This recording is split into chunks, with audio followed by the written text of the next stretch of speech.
How to create a second account in Brawl Stars. Hello everyone. In this video, I will show you how to create a second account in Brawl Stars.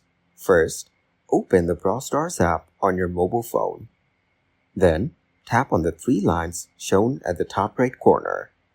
Next, go to the settings and choose the Supercell ID option. Now, hit Next and tap on the Get Started button. After that, enter the email on which you can verify easily. Lastly, continue to create your account by entering your name. Thank you guys for watching this video. Hope you got some value. Make sure to like the video and subscribe to the channel to get notified of new videos.